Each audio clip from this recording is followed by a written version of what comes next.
Every third Saturday we will announce as Swachh Andhra Pradesh Day. Swachh Andhra ఒక campaign mode లో తీసుకెళ్తాం. ఇందులో clean, green, environment protection everything వస్తుంది. Garbage clean చేయడం దగ్గర నుంచి మీరు అనుకున్నటువంటి పంచాయతీల్లో ఇన్ఫ్రాస్ట్రక్చర్ మొదలుకొని సేమ్ యాంగిల్ ఏదైతే గార్బేజ్ ఉందో వెట్ వేస్ట్ గానీ, డ్రై వేస్ట్ గానీ, లిక్విడ్ వేస్ట్ గానీ everything has to be dispose, clean గా పెట్టాలి. ప్రెమిసెస్ మీ జిల్లాలో పరిశుభ్రంగా ఉండాలి. దీనికి ఎంత మందిని వీలైతే అంతమందిని మీరు మొబిలైజ్ చేసుకుంటారు. ఆల్ ఆఫీసెస్ కూడా ఆ రోజు పని చేయక్కర్లేదు. వాళ్ళ ఆఫీస్ కూడా క్లీన్ గా పెట్టుకోవాలి.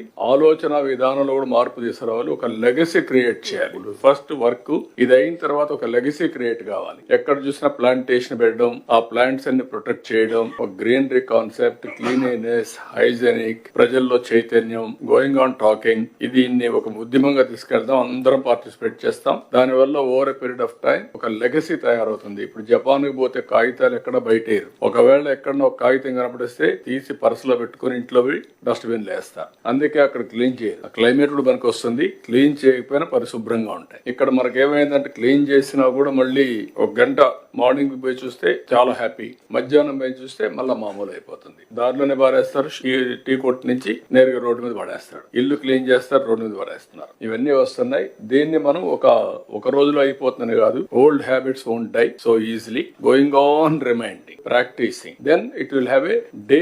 మనం అనుకున్న ప్రకారం వస్తుంది. మనం అందరం కొన్ని ప్రిన్సిపల్స్ ఫాలో అవుతున్నాం. How we are following our principles in day to day life, it is only a legacy. మీ పెద్దలు మీకు చెప్పడం, వాళ్ళ పూర్వీకులు వాళ్ళకి చెప్పడం, ఇది కంటిన్యూగా వచ్చింది. మన జీవితంలో భాగస్వాములు అయిపోయాం. ఆచారాలు, సాంప్రదాయాలు ఇవన్నీ కూడా అదే మరికి రావాల్సిన అవసరం ఉంది. ఫర్ ది లాస్ట్ 30 years నుంచి పనిచేస్తున్నాం కానీ ఇంకా దీనికి క్లిక్ కాలేదు. స్వచ్ఛ భారత్ రిపోర్ట్ నేను ఇచ్చాను. Government of India Swachh Bharat report తీసుకొని బెటర్ గా ఒక డిపార్ట్మెంట్ క్రియేట్ చేసి ప్రతి ఒక్క స్టేట్ కి స్వచ్ఛ భారత్ వింగ్స్ పెట్టారు, డబ్బులు ఇచ్చారు. కానీ ఇక్కడికి వచ్చినాక అది కూడా క్లోజ్ చేసేసి దగ్గర 80 లక్షల లెగసీ గార్బేజ్ ఓన్లీ పట్టణాల్లో ఉండే పరిస్థితి వచ్చింది.